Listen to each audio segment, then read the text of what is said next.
اليوم أكملت لكم دينكم وأتممت عليكم نعمتي ورضيت لكم الإسلام دينا. Assalamualaikum warahmatullahi wabarakatuh. Alhamdulillah wassalatu wassalamu ala Rasulillah wa ala alihi wa man wala syada la ilaha illallah syada Muhammadan abduhu wa rasuluh.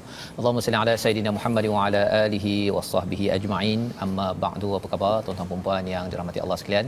Kita bertemu pada hari ini pada My Quran Time, baca faham amal, dan pada hari ini kita dalam sesi ulang kaji kita pada 5 halaman yang telah pun kita lihat dan kita baca, kita cuba faham pada hari Isnin hingga hari Jumaat. Dan pada hari ini ulang kaji kita bahagian yang pertama daripada halaman 105 hingga 109 yang kita lihat bersama antara surah An-Nisa dan juga surah Al-Maidah yang penuh pengajaran, penuh hidayah daripada Allah Subhanahu Wa Taala. Dan hari ini kita bersama dengan tetamu jemputan kita iaitu Ustaz Mustafa. Apa khabar Ustaz? Alhamdulillah sihat. Alhamdulillah. Ahlan Ustaz ya. Ahlan bikin. Dan juga kepada Ustaz Tirmizi. Apa khabar Ustaz? Baik, alhamdulillah. Alhamdulillah kita berada dalam 5 halaman pada hari ini dan insya-Allah sama-sama kita ingin melihat, kalau ustaz baca sebentar tadi, ayat berkaitan dengan Islam ataupun agama ini telah lengkap ya, adalah sempurna dan Allah redha tentang agama ini. Jadi ini sebagai satu ketetapan keimanan, keyakinan yang penting kita fahami, dan bukan sekadar itu, lebih daripada itu untuk kita sampaikan kepada rakan-rakan kita yang belum lagi beragama Islam. Dan bagi yang beragama Islam pun mungkin ada yang tertanya-tanya ya, dia bertanya tentang macam mana nak pastikan bahawa perkataan itu betul-betul daripada Allah dan tidak dimanipulasikan, kerana melihat kepada sejarah bahawa ada banyak kitab tetapi ia telah dimanipulasikan. Jadi hari ini kita bersyukur kita bersama dengan Ustaz Mustafa untuk sama-sama kita melihat, mengulang kaji 5 halaman yang ada, dan mari sama-sama kita share di Facebook tuan-tuan sekalian ya. Dan mungkin satu soalan yang mungkin akan tuan-tuan boleh jawab ya, satu persoalan ialah kalau kita melihat apakah kesamaan di antara surah An-Nisa dan juga surah Al-Maidah.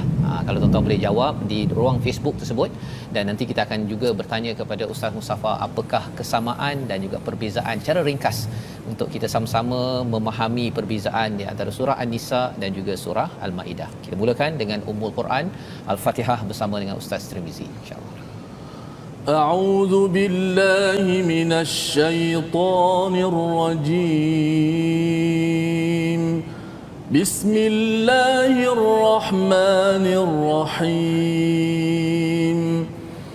Alhamdulillahi rabbil alamin. Ar-Rahmanir Rahim. Maliki yaumiddin. Iyyaka na'budu wa iyyaka nasta'in. اهدنا الصراط المستقيم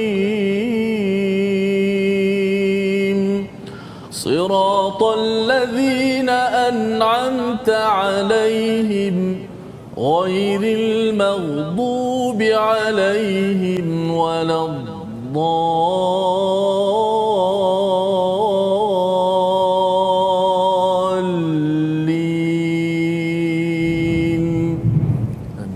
Amin ya rabbal alamin. Gitulah bacaan daripada surah Al-Fatihah. Kita sama-sama ingin melihat dan kita memohon hidayah daripada Allah Subhanahu taala. Kita menjadi orang-orang yang diberikan nikmat, bukan orang yang dimurkai, bukan orang yang disesatkan, sehingga Allah mengingatkan pada ayat 171 pada halaman 105, iaitu wahai ahli kitab, janganlah kamu melampau batas, la taulu fi dinikum, pada agama kamu. Dan inilah perkara yang kita ingin belajar, ambil panduan pada era ini agar kita tidak mengulang kepada kesilapan orang-orang yang pernah diberi kitab tetapi mereka melampau, istilahnya ghulu fi din, dalam agama. Jadi kita nak bertanya ataupun mengulang kaji bersama dengan Ustaz Mustafa. Ustaz ya, dia cakap tentang ghulu ini dalam ayat ini bercerita tentang mereka ini amat cinta kepada insan bernama Isa bin Maryam, ya, sehingga kan mereka naikkan mensucikan Isa bin Maryam ini sebagai anak Tuhan, ya. Dan dalam konteks kita sekarang ini, dalam agama Islam ni, adakah unsur-unsur ghulu ini boleh wujud, yang kita nak kena faham apakah cara ataupun batasnya agar kita tidak terjebak kepada peringatan daripada Allah dalam muka surat 105 ini. Silakan Ustaz. Bismillah wassalatu wassalamu ala Rasulillah. Assalamualaikum warahmatullahi wabarakatuh. Yang muliakan Ustaz Fazrul, Ustaz Tirmizi, alhamdulillah. Jadi bila kita berbincang tentang ghulu dalam agama ataupun dalam istilahnya kita panggil sebagai melampau. Ataupun berlebih-lebihan, terlalu berlebih-lebihan, maka sebab tu kita kena cari, kita kena gali manakah dia punya perkataan yang boleh sebagai ataupun yang kita katakan sebagai bersifat positif. Kalau sebut melampau, maka apakah dia punya lawannya? Maka lawannya adalah i'tidal dan juga dipanggil wasatiyah. Maka i'tidal ni maksudnya adalah ada keseimbangan. Ada di sana yang kita panggil sebagai istilah yang kita boleh jelaskan, itulah adil, iaitulah menetapkan sesuatu pada tempatnya, ataupun kita kata sebagai insaf pada sesuatu perkara. Jadi lawan kepadanya adalah kita sebut tadi adalah ghulu di dalam agama. Jadi ghulu dalam agama ni merupakan satu perkara yang ditegah oleh Nabi SAW. Seperti mana dalam hadis yang sahih kata Nabi SAW, iyyakum wa ghulu fid din. Hati-hati kamu, jauhilah kamu daripada ghulu, berlampau di dalam agama.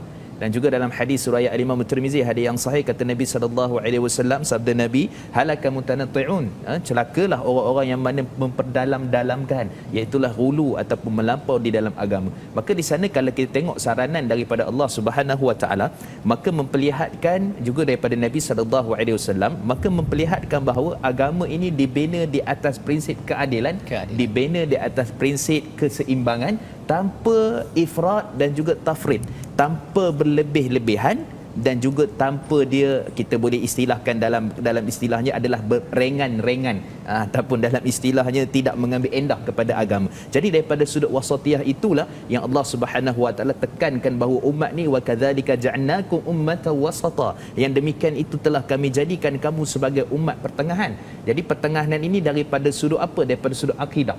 Jadi mungkin orang kata fikir, habis tu macam mana akidah ni? Akidah ni maksudnya apa? Sehari solat, sehari tak solat ke?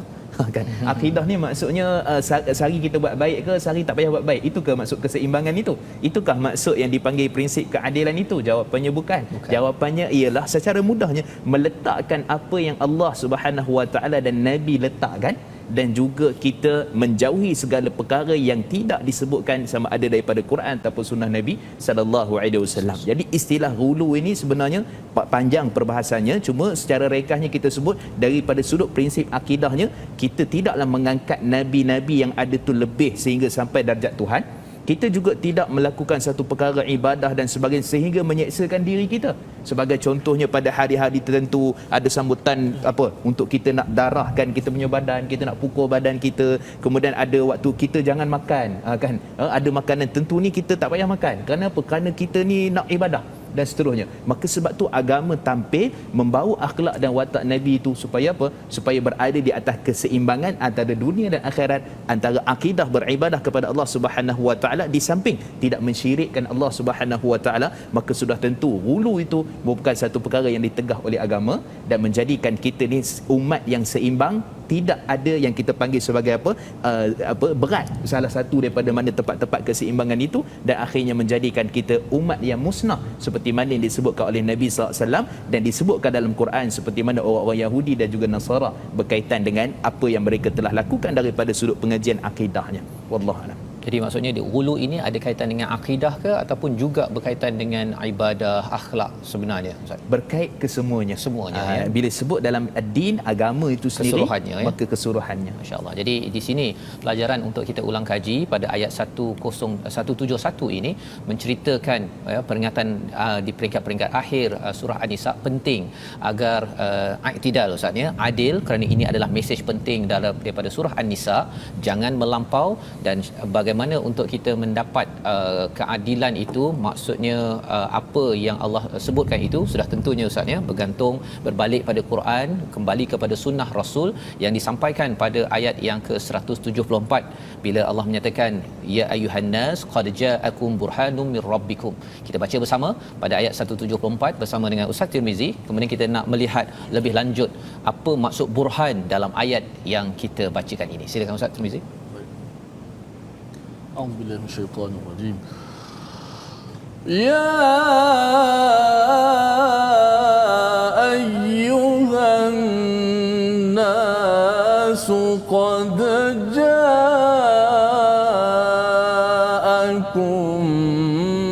burhanum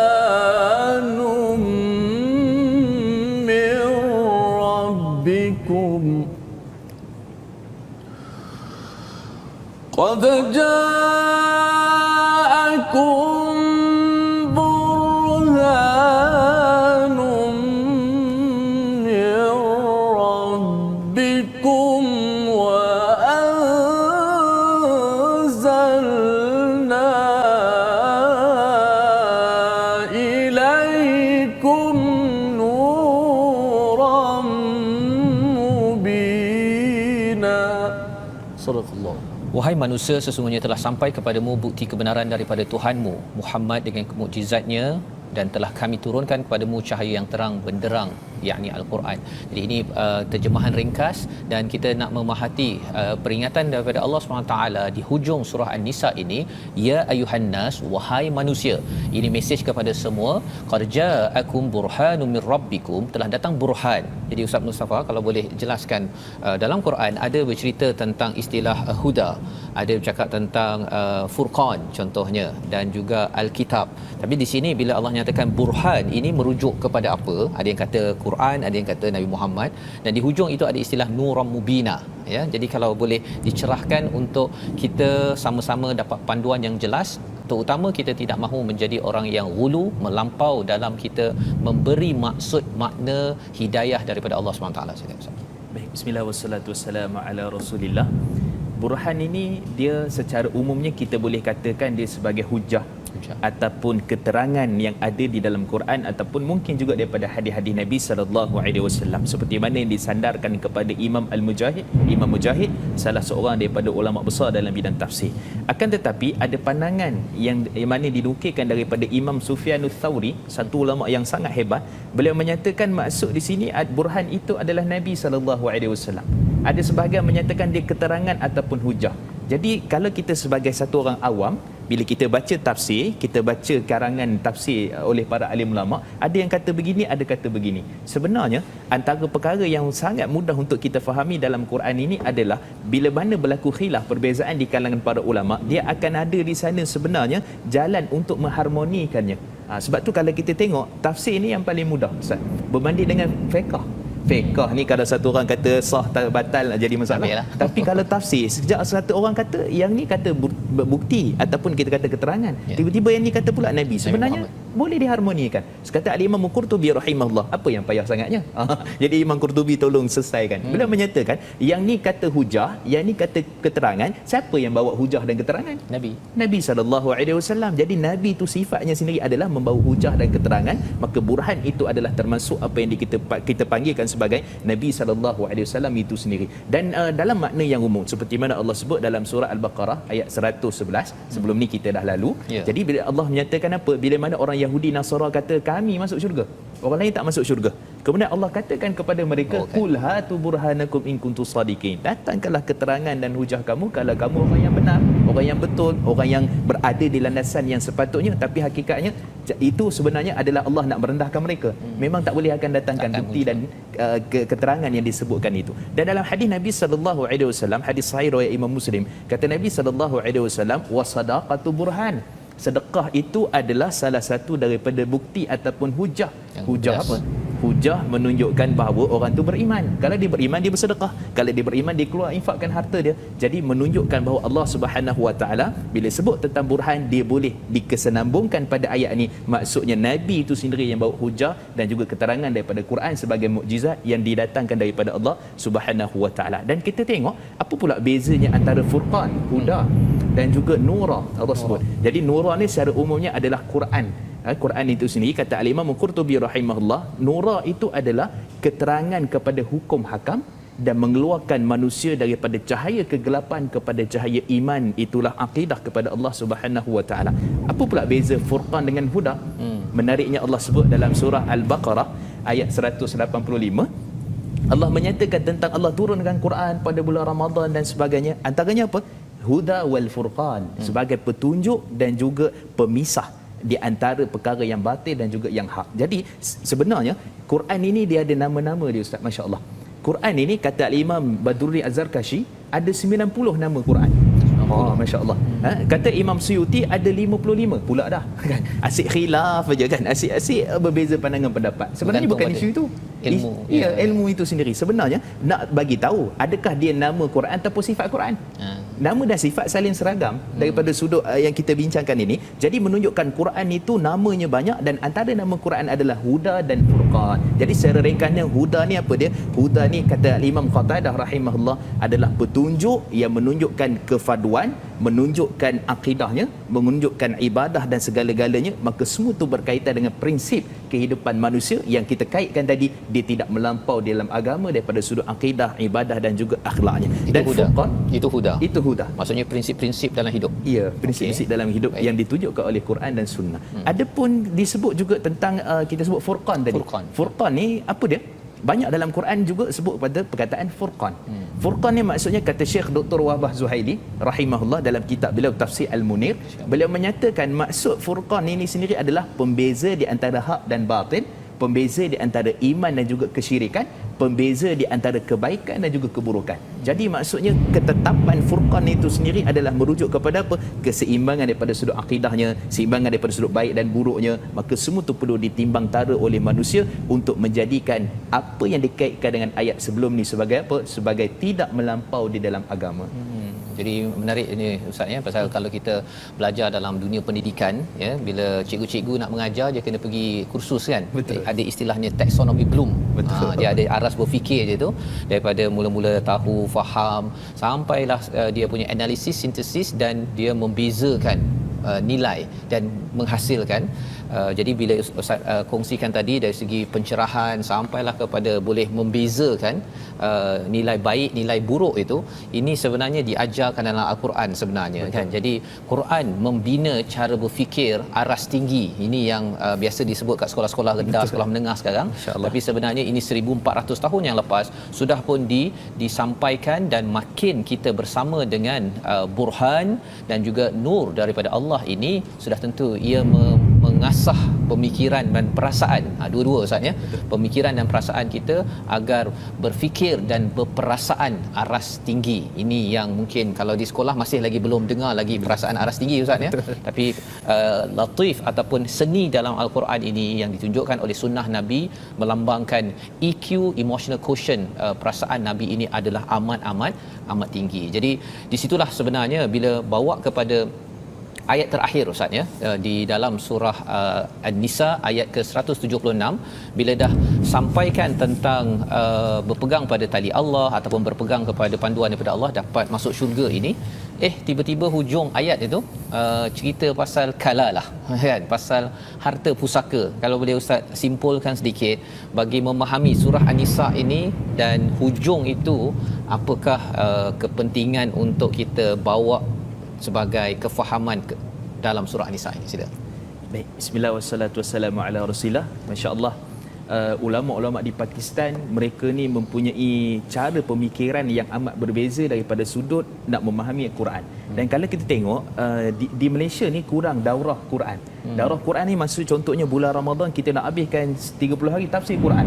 Yang ni biasanya dipelopori oleh ulama-ulama Pakistan. Maka antara kaedah mudah yang mereka buat supaya kita nak memahami tema-tema ataupun topik-topik utama di dalam surah-surah tu. Jadi yang ni dipanggil kaedah Nazmul Jalil. Dan Nazmul Jalil ni maksudnya kita nak faham adalah makro, topik-topik utama. Tapi kalau nak faham mikro yang kita buat ni, kita buat satu persatu ni. Jadi kalau kita nak bawa benda ni dalam surah An-Nisa, maka kita boleh jelaskan hanya kepada dua tema secara umumnya. Tema yang pertama adalah berkaitan hubungan muamalat sesama manusia. Kalau kita tengok sepanjang daripada surah ni, kita akan jumpa di sana ada hukum berkaitan faraid, harta pusaka. Ada berkaitan juga dengan yang dipanggil sebagai pernikahan. Siapakah dia punya mahram, keturunan dan sebagainya. Kemudian Allah sebut juga tentang apa? Dalam surah An-Nisa ayat 29 Allah menyatakan jangan makan harta manusia secara batil. Itu bukan dengan kambing tu. Itu bukan dengan siapa, tapi dengan manusia. Maka bila sebut muamalat dengan manusia itu, Allah tegahkan dalam surah An-Nisa ini menunjukkan bahawa apa?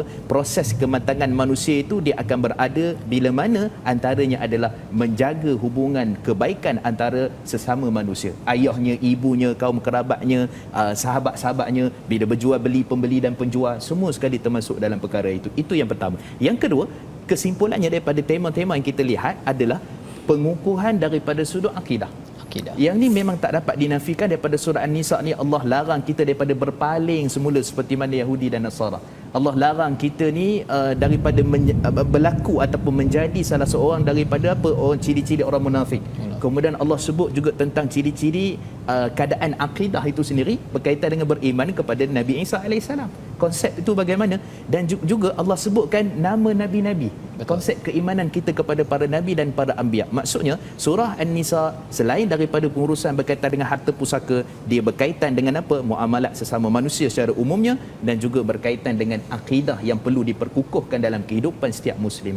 Wallahu alam. Jadi ini adalah maksudnya kita jaga hubungan kita, keimanan kita, maka kesannya nanti hubungan sesama manusia ini disimpulkan dengan ayat akhir ini sebagai satu kesimpulan daripada surah An-Nisa. Dan mungkin kita baca sedikit di bahagian akhir itu, ayat yang ke-176, bahagian akhir itu bila Allah menyatakan tentang berapa 1/3, 1/4 apa sebagainya, tujuannya adalah untuk kita tidak keliru, tidak sesat, dan Allah lah yang Maha mengetahui. Ya, silakan Ustaz di ujung ini. Yubayyinullahu lakum an tadhillu. Yubayyinullahu lakum an tadhillu wallahu bikulli syai'in alim.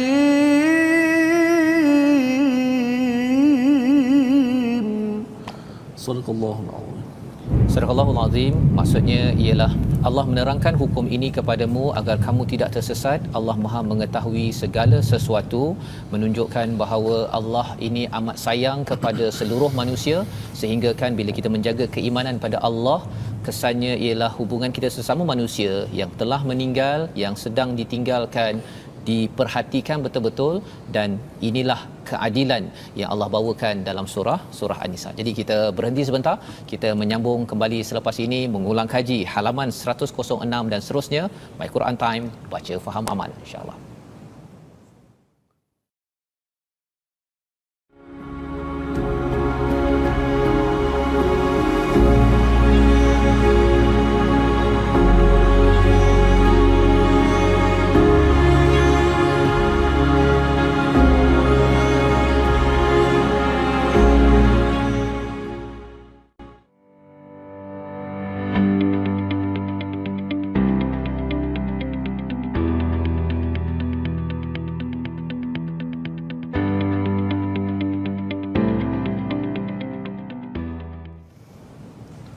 Alhamdulillah, terima kasih kepada semua sahabat-sahabat yang kerana setia dalam My Quran Time. Alhamdulillah. Dan seperti biasa, saya ingin mengajak kepada semua rakan-rakan, sahabat-sahabat untuk kita bergabung di platform rasmi. Kita ada Facebook Al-Quran, ada YouTube dan juga ada Instagram. Iaitu boleh tonton di Facebook seperti mana di skrin kita, Sahabah Al-Quran, My Hashtag Quran Time, dan juga My Hashtag Quran Time. dan boleh tonton YouTube My Hashtag Quran Time Official dan juga Instagram My Quran Time Official. Baik, sama-sama kita berukhuwah. Moga-moga perkongsian kita ini bermanfaat, insya-Allah. Baik, Ustaz. Alhamdulillah. Terima kasih ucapkan pada Ustaz Tirmizi, dan kita sama-sama tuan-tuan, kita sudah pun mengulang kaji akhir bagi surah An-Nisa, ya, satu surah yang panjang, ada 176 ayat, tetapi mungkin ia jarang dibaca dalam masyarakat kita. Harapnya dengan ulang kaji ini Ustaz, ya, ia mendedahkan kepada kita betapa pentingnya adil hubungan kita dengan manusia, dan ada kaitan dengan kita menjaga hubungan iman kita kepada Allah dan Rasul, kerana itu adalah syarat untuk kita dapat bersifat adil tanpa memilih bulu, ya, sebagaimana yang diingatkan dalam surah An-Nisa dan sekali lagi diingatkan dalam surah Al-Maidah, ya. Jadi keadilan ini adalah tema penting dalam surah An-Nisa dan surah Al-Maidah. Mari sama-sama kita baca ulang kaji ayat pertama surah Al-Maidah, di mana dalam ayat pertama ini ada cerita tentang janji, dan kemudian ada pula pasal binatang ternakan. Apa kaitannya? Tuan-tuan mungkin masih ingat lagi apa yang telah kita belajar, tapi mari kita baca. Kita nak ulang kaji bersama dengan Ustaz Mustafa sebentar lagi. Silakan Ustaz. Pertama.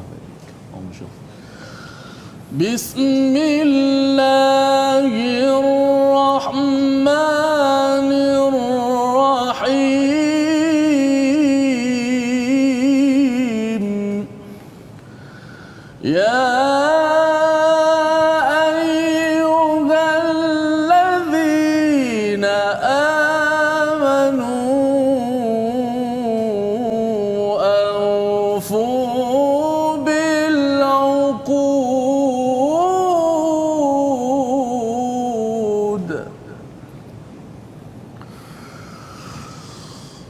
أحلت لكم بهيمة الأنعام إلا ما يتلى عليكم غير محل الصيد وأنتم حرم إن الله يحكم ما يريد صدق الله العظيم. Wahai orang-orang yang beriman, penuhilah janji-janji. Haiwan ternak dihalalkan bagimu kecuali yang akan disebutkan kepadamu dengan tidak menghalalkan berburu ketika kamu sedang berihram haji ataupun umrah. Sesungguhnya Allah menetapkan hukum sesuai dengan yang Dia kehendaki. Jadi apa kaitan tiba-tiba ada, nampak seperti tiba-tiba, tetapi sebenarnya ada maksud yang tersendiri. Permulaan surah Maidah yang kita ingin ulang kaji bersama dengan Ustaz Mustafa. Baik, bismillah wassalatu wassalamu ala Rasulillah. Sidang penonton yang dirahmati Allah Subhanahu wa taala, Ustaz Faz, Ustaz Tirmizi. Jadi surah Al-Maidah ni sebenarnya bila kita sebut tentang tema akhir pada surah An-Nisa, dia pun ada kaitan sebenarnya dengan tema yang kita sebutkan di awal tadi. Sebab tu bila mana Allah menyatakan tentang aufu bil uqud, maksudnya tunaikanlah perjanjian ataupun dalam istilah akad, kontrak, perjanjian yang telah kamu lakukan. Kata Saidina Abdullah ibn Abbas radhiyallahu anhu, maksud perjanjian di sini adalah daripada sudut kefarduan, halal dan haram pada perkara yang mana Allah telah tetapkan kepada kamu. Itu maksud yang dipanggil sebagai perjanjian yang kita mesti tunaikan. Maksudnya tunaikan ni apa dia? Kita yang mana Allah halalkan kita buat, yang mana Allah haramkan kita jauhi, yang mana berbentuk kesyirikan ataupun kekufuran dan sebagainya kita jauhi. Maka itu daripada sudut penafsiran daripada Saidina Abdullah ibn Abbas radhiyallahu anhu. Adapun seorang imam besar juga, Imam Ibn Zaid, dalam tafsirnya Al-Imam Tabari menukilkan perkataan beliau, maksud juga yang dipanggil sebagai uqud ni adalah uqud berkaitan dengan kontrak perjanjian sesama manusia. Antaranya apa dia? Antaranya jual beli. Antaranya kontrak antara pekerja dengan majikan. Ni minta maaf saya sebut, kadang-kadang kita terlalu fokus kepada perkara yang haram, tetapi dalam perniagaan ataupun kita masukkan dalam pekerjaan kita pun, walaupun pekerjaan itu halal, kita jarang memfokuskan supaya kita nak betul-betul halal dalam pekerjaan itu. Sebagai contoh, bila mana disebutkan oleh Saidina Umar bin Abdul Aziz radhiyallahu anhu dalam Musannaf Ibnu Abi Shaybah, maksudnya beliau menyatakan bahawa al-muslimuna ala syurutihim fama wafaqal haq. Maksudnya Orang Islam itu dipegang pada syarat-syarat yang telah dibuat itu, apa yang benar, apa yang bertepatan daripada sudut syarak. Maksud di sini, kalau kita kontrak pukul 9 masuk, pukul 6 balik, pukul 9 masuk, pukul 6 balik lah. Tapi kalau kita masuk lewat, maksud di sini kita tak menunaikan perjanjian yang telah kita buat sesama manusia. Maka itu juga menunjukkan ada kesinambungan dengan surah Al-Maidah yang kita sebutkan tadi, konteks daripada sudut muamalat sesama manusia. Dan maksudnya ada kaitan dengan manusia dan kaitan dengan Allah Subhanahu wa taala. Maksudnya kalau katakan baru ni saya dalam perbincangan ada penjual kan, dia kata dia nak bayar kan, tapi dia sengaja lewat-lewatkan bayar kepada vendor kan. Ini kalau supermarket yang besar-besar ni, dia sengaja je lewatkan, dia nak pusing duit. Maksudnya ini termasuk juga dalam kaitan ukut sebentar tadi ke Ustaz? Ya, betul. Tidak mudah. Maksudnya contoh gini, kalau kita dah syaratkan kepada kita nak bayar pada minggu ni kena bayar. Kalau tak, dia termasuk dalam kita tak menunaikan perjanjian daripada sudut hukum dan juga daripada sudut undang-undang. Dua-dua sekali. Itu maksudnya dalam konteks muamalat ni juga adalah perkara yang amat dititik beratkan daripada sudut perbincangan akad kontrak jual beli, untuk jadi jual beli tu betul-betul saya dapat barang senang hati halal, yang tu pun dapat harganya, dapat duitnya dengan cara yang halal. Itu kaedah dia. Dan tiba-tiba seperti mana Ustaz Fazrul sebutkan tadi, ada kaitan pula dengan binatang ternakan. Disebutkan uhillat lakum, dihalalkan untuk kamu binatang ternakan. Apa kaitannya? Kerana tuan-tuan, isu manusia ni, isu muamalat ni yang paling banyak adalah isu makanan. Kerana makanan ni kadang-kadang dia berkaitan dengan perkara-perkara yang syubahahnya, dengan judinya, dengan rasuahnya, dengan ribanya, dengan perkara-perkara yang di sekeliling kita tu, kita nampak dia adalah satu perkara yang remeh. Tapi hakikatnya kita dah janji dengan Allah supaya kita ni urusan muamalat pun beres. Urusan muamalat pun cantik. Tapi tiba-tiba Allah bawa contoh seperti ini, dan Allah menyatakan dalam ayat yang selepasnya itu, Allah menyatakan apa? Melainkan apa yang disebutkan bagi nama Allah Subhanahu wa taala. Kita ingat nak sembelih je bagi nama Allah. Yang kita nak buat perkara-perkara berkaitan dengan riba, kontrak-kontrak tu, kita tak kait dengan nama Allah. Kita rasa ni tak apa, ni hutang apa semua ni boleh belaka ni yang berkait dengan riba lah. Nak lambat bayar tak lambat apa. Bayar tak apa, isu dengan manusia tak apa. Tapi kita lupa sebenarnya Allah Subhanahu wa taala nak bagi tahu dia kesan kepada makanan kita. Kesan kepada pendapatan kita. Jadi samalah kalau binatang ternakan yang bila mana tak disebutkan nama Allah jadi bangkai. Maksudnya kalau katakan orang dia tengok khinzir tu dia memang tak suka langsung, ini haram ya. Maksudnya Allah nak bawakan perspektif di situ ada kaitan halal haram. Dalam rasuah ataupun bertangguh-tangguh itu pun ada perkara yang Allah sedang sampaikan Ustaz ya. Masya-Allah. Itu dia punya kaedah dan kesinambungan pada apa yang disebutkan pada surah-surah yang sebelumnya. Khususnya pada surah An-Nisa yang kita baru lalu sebentar tadi. Masya-Allah. Jadi menarik permulaan surah Al-Maidah ini yang kita nak teruskan pada halaman yang ke-107, di mana lagi menarik Ustaz ya. Cerita pasal makanan, pasal haiwan apa sebagainya. Tuk-tuk bila masuk saja kepada muka surat 108 tu cerita pasal wuduk pula. Masya-Allah kan. Kita bacalah sikit Ustaz ya daripada ayat yang kita ambil mana satu ni. Dia tiga-tiga ayat ni panjang ni. 107. Ataupun kita ambil sikit di hujung itu Ustaz ya, pasal Ustaz baca tadi al-yauma akmaltu dinukum kan. Mana tu ayatnya? Ayat 3. Ya, ayat 3 itu. Kalau Ustaz boleh baca daripada ayat itu, al-yauma akmaltu lakum dinakum sampai akhir, dan kemudian kita nak tengok apa kaitan khinzir dengan agama yang lengkap ini. Itu pun menarik juga tu. Sila Ustaz. A'udzubillahi Bismillahirrahmanirrahim. Al-yawma akmaltu lakum dinakum wa atmamtu alaykum ni'mati wa raditu lakumul Islam dina.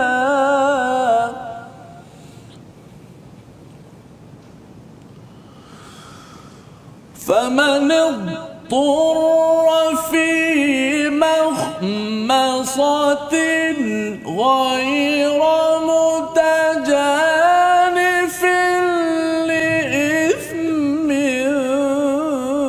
فإن الله غفور رحيم.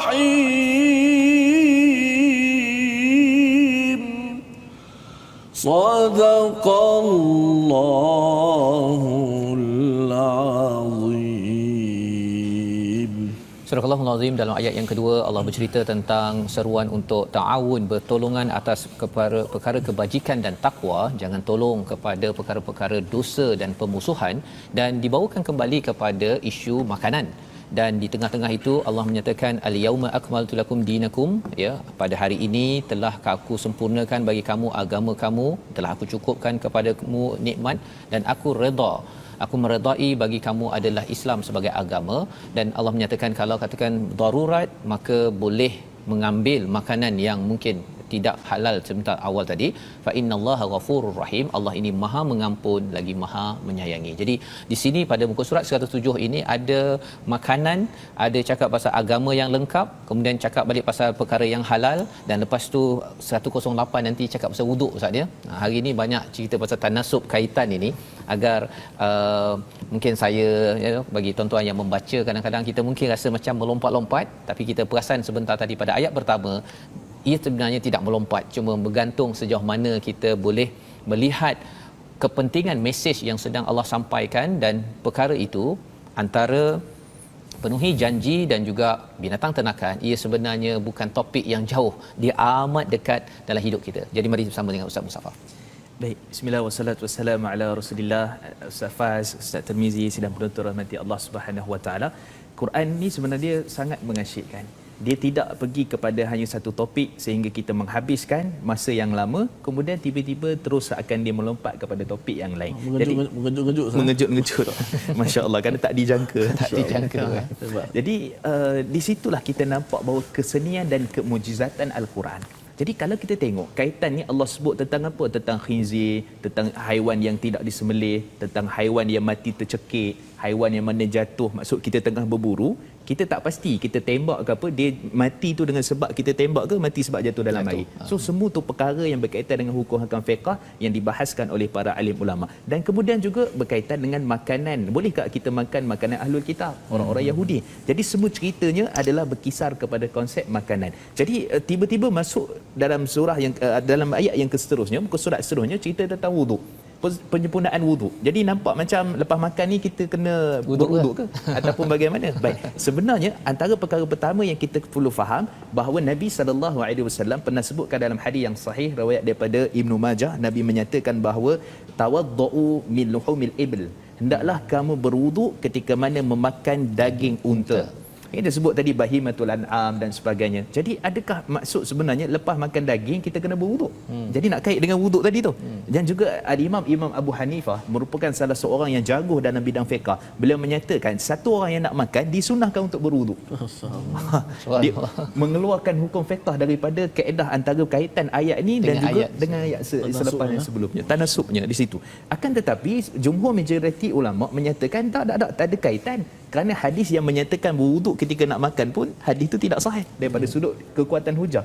Jadi sebenarnya pandangan jumhur antaranya disebut oleh Imam Nawawi, maksud sebenar di sini adalah bila mana kita nak makan walaupun kita tak mengambil wuduk tapi kita basuh tangan. Antara salah satu perkaranya disunahkan kita basuh tangan kita berwuduk dan dia adalah salah satu daripada anggota wuduk. Masya-Allah, pergi ke situ dia punya perbahasannya. Itu daripada sudut yang kita melihat daripada kerangkanya bila mana dibahaskan oleh para ulama apa kaitannya. Itu yang pertama. Yang kedua, kita tengok juga daripada ayat ni Allah Subhanahu Wa Taala menyatakan tentang kamu nak bagi halal binatang ternakan apa semua ni, hendaklah menyebut nama Allah Subhanahu Wa Taala. Maka kaitan dengan wuduk antara sunnah, bahkan sebahagian ulama menyatakan wajib membaca bismillah ketika wuduk. Kaitannya membaca bismillah ketika wuduk, kerana dalam hadis surah Imam Ahmad kata Nabi SAW, la wudu'a lima yusamillah atau kama qala, tidak ada dikira wuduk bagi siapa yang tak membaca bismillah. Sedangkan halal nak bagi haiwan tu halal tadi pun nak kena dengan bismillah nama Allah Subhanahu Wa Taala. Walaupun kaitan itu tidak berapa kuat, tetapi sebahagian para ulama tafsir cuba mengaitkan. Dan wallahu taala alam, saya lebih cenderung kepada pandangan yang menyatakan dia daripada aspek taharah dan bersuci sebenarnya. Kerana setiap benda yang kita nak makan, setiap benda yang kita nak masukkan dalam jiwa kita ataupun kita kata makan lah kan, dia itu mesti satu benda yang suci daripada sudut taharahnya. Dan Allah kaitkan juga antara apa? Takwa. Pada ayat tu Allah menyatakan takwa juga tentang makanan ni, dan takwa juga dalam isu berkaitan dengan wuduk. Walaupun ayat tu tak ada berkaitan dengan takwa wuduk tu, tapi sebenarnya dalam wuduk pun kita mesti berhati-hati nak buat benda baik, apatah lagi perkara yang melibatkan berkaitan dengan makanan kita. Contohnya takwa itu sendiri kan kita katakan sebagai berjimat dalam penggunaan air, takwa. Kita kata nak basuh 3 kali ke 6 kali 3 kali lah sunnah, kalau lebih jadi makruh.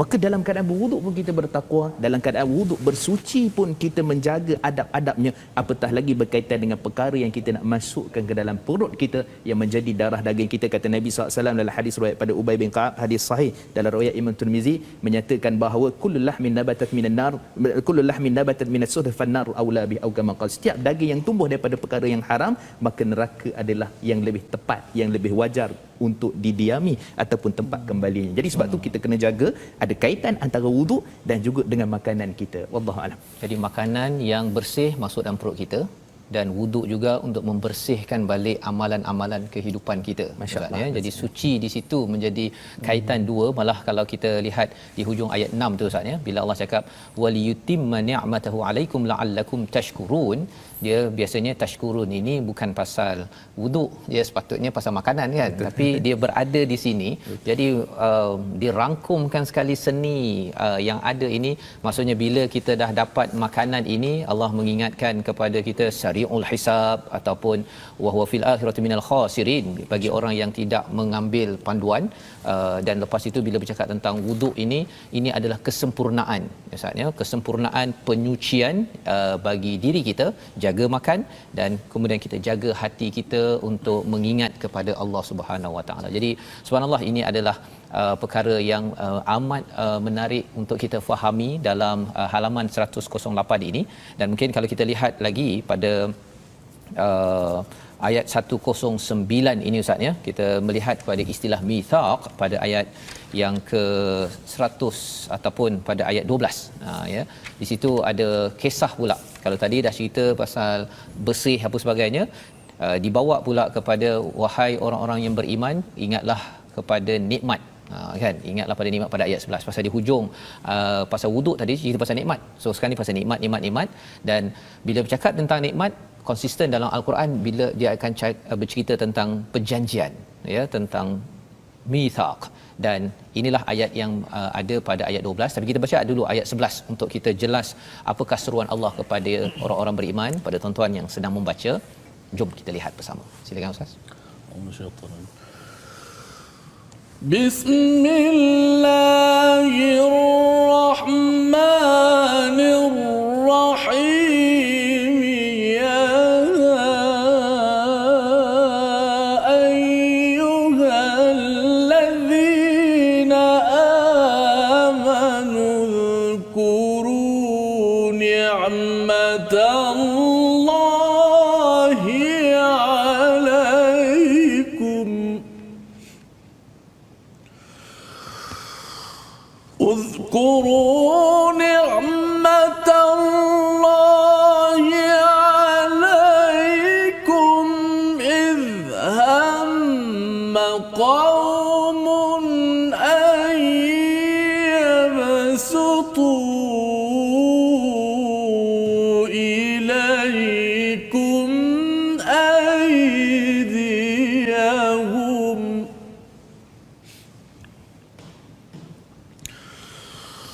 إذ هم قوم أن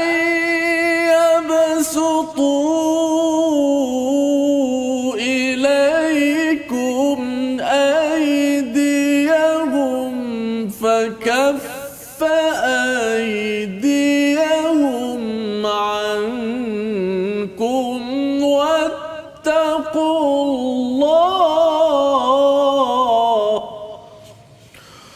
وعلى الله فليتوكل المؤمنون. صدق الله.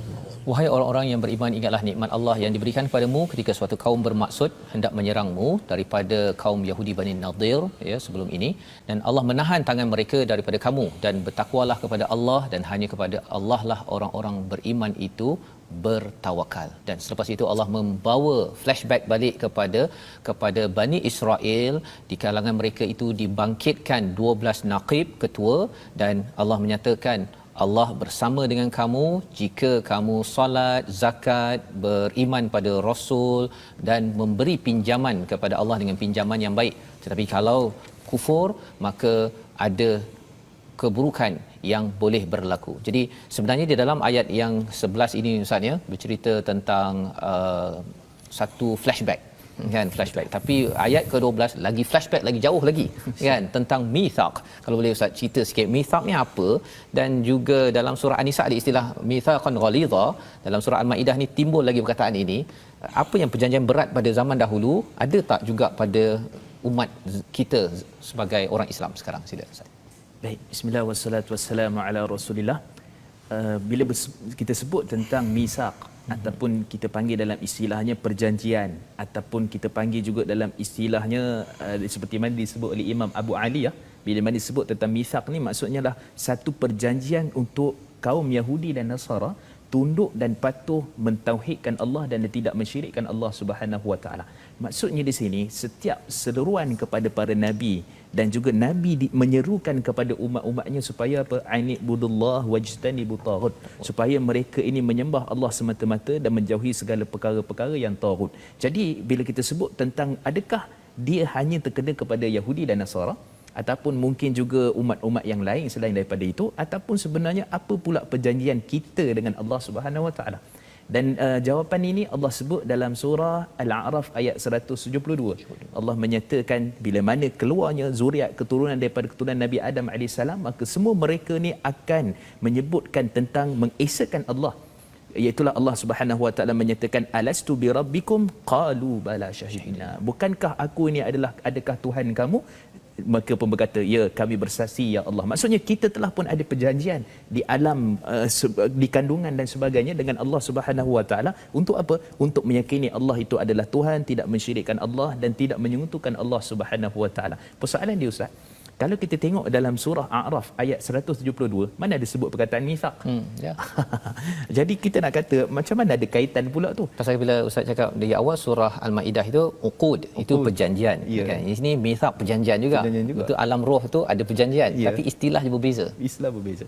Baik, jadi disebutkan di sini sebab tu kita kena refer kepada hadis. Kita lihat kepada hadis, dalam hadis yang sahih riwayat Imam Ahmad daripada riwayat Sayyidina Abdullah ibn Abbas radhiyallahu anhu, kata Nabi sallallahu alaihi wasallam ketika menafsirkan ayat surah Al-A'raf ayat 172. Kata Nabi SAW, akhadallahu mithaq min zuhril Adam. Allah telah pun mengambil perjanjian, maksudnya perjanjian ini lebih besar kerana dia melibatkan urusan berkaitan dengan akidah. Maka jawapan yang tak ada perkataan mithaq dalam surah A'raf 172 telah dijawab oleh hadis Nabi sallallahu alaihi wasallam, menunjukkan bahawa kesenambungan itu adalah apa? Pentauhidan, keesaan, ataupun dalam kitab lama dulu sebut kita menunggalkan Allah. Sebab tunggal tak ada dah, salah satu mungkin ada dua kan, kalau dua mungkin ada tiga, tapi bila sebut tunggal ni tak ada dah, sebab tu dipanggil sebagai anak tunggal kan? Jadi bukan anak satu mungkin ada dua, tiga. Kan? Jadi istilah itu pun para ulama Nusantara kita pun dah bahas. Jadi bila sebut menunggalkan Allah ataupun mengesakan Allah semata-mata, maka menunjukkan itu perjanjian kepada semua kaum, dan akhirnya kembali kepada kaum yang terakhir umat Nabi SAW mesti mengambil juga perjanjian yang kita sebutkan seperti mana dalam ayat yang tadi. Masya-Allah, terima kasih diucapkan pada Ustaz Mustafa mencerahkan kita tentang istilah mithaq ini bukan sekadar untuk umat Yahudi ataupun Nasrani, tetapi untuk seluruh umat manusia yang telah bersaksi di alam roh dahulu, yang kita perlu kembali kepada fitrah pengakuan kita itu. Dalam Quran kita dibongkar ataupun diingatkan kembali agar kita sama-sama menghidupkannya. Jadi kita doa pada Allah SWT, Allah izinkan kita memegang janji ini betul-betul. Moga kita akan dikira sebagai umat yang memenuhi janji, memenuhi uqud, memenuhi kepada mithaqan ghaliza. Kita berdoa bersama dengan Ustaz Mustafa di hujung ini. Silakan Ustaz. أعوذ بالله من الشيطان الرجيم بسم الله الرحمن الرحيم اللهم فقهنا في الدين وعلمنا التأويل واهدنا الصراط المستقيم صراط الذين أنعمت عليهم من النبيين والصديقين والشهداء والصالحين اللهم إنا نسألك علما نافعا ورزقا طيبا وعملا متقبلا اللهم إنا نعوذ بك من البراس والجنون والجذام ومن سيء الأسقام ربنا آتنا في الدنيا حسنة وفي الآخرة حسنة وقنا عذاب النار وصلى الله على سيدنا محمد وعلى آله وصحبه وبارك wasallam. Walhamdulillahirabbil alamin. Taqabbalallahu minna wa minkum. Minna wa minkum taqabbal ya karim. Terima kasih diucapkan pada Ustaz Mustafa sudi bersama pada hari ini Ustaz ya, mencerahkan banyak perkara dalam 5 halaman yang kita sudah pun belajar pada minggu ini, dan inilah pencerahan yang kita ingin sama-sama sebarkan dalam tabung gerakan Al-Quran, satu usaha kita menghasilkan banyak lagi program pendidikan berasaskan kepada Al-Quran, kerana kita yakin apabila kita diingatkan kembali pada fitrah, kita pernah bersaksi, berjanji di hadapan Allah Subhanahu Wa Taala, kita tidak hilang identiti kita sebagai umat Islam, umat yang pernah mengaku di hadapan Allah, sehingga kan nanti di akhirat nanti kita dapat bertemu Allah dengan menunaikan janji yang telah dimeterai. Kita bertemu lagi dalam ulangan jam 5 petang, pada jam 11 malam dan juga 6 petang. Rancangan ini dibawakan oleh Mufaz. Sama-sama kita bertemu lagi My Quran Time, baca faham amal insya-Allah.